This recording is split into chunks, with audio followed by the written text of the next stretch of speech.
are talking about how exactly was the RPGL or the rocket-propelled grenade launcher, how did it make way to Mohali with those people who actually aimed at the third floor of the building of the police station in Mohali, which houses the intel unit, and what is being said till now in its background from where they could have been supplied, because this is no ordinary weapon that we are talking about. This is sophisticated weaponry and only at the hands of the armed forces. Why is it dangerous? And the link that could also be drawn to Pakistan's ISI. What is now being said through sources that it has a long drawn history from where the RPGL came exactly to Punjab from Pakistan.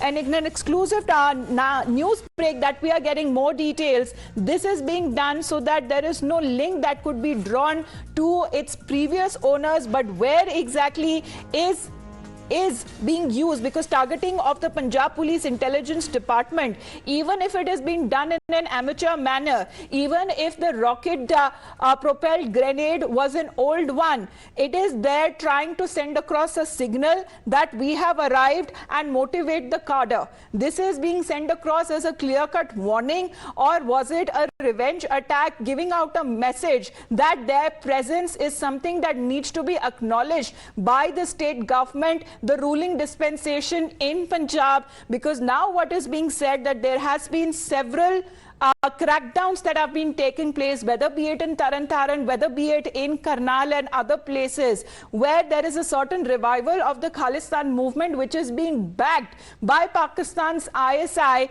It is now being brought down by our security forces in a successful manner. So straight away going across now to Bhavtosh with more details. What is the history behind this RPGL? From where exactly did it come from, and why was it used in Mohali's police station attack? Bhavtosh.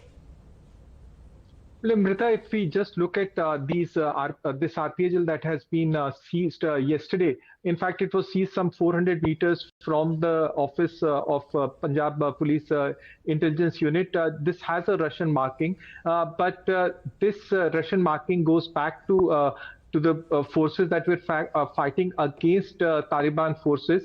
Now, this was in fact supplied to Tajik as well as Panjshir forces by American US armed forces. Now, when US armed forces were fighting Taliban forces, they gave it to anti-Taliban forces, and this was done primarily because they did not want to directly support them, and various Russian weaponry was supplied to Northern Alliance.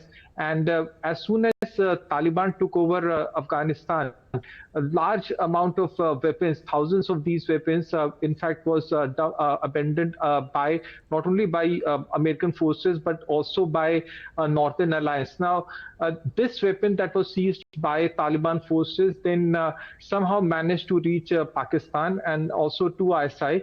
Now, by this, Pakistan ISI can easily claim that they don't have any direct link to the attack that has taken place in Mohali, and also can claim that these markings on these weapons have a marking of Russian forces.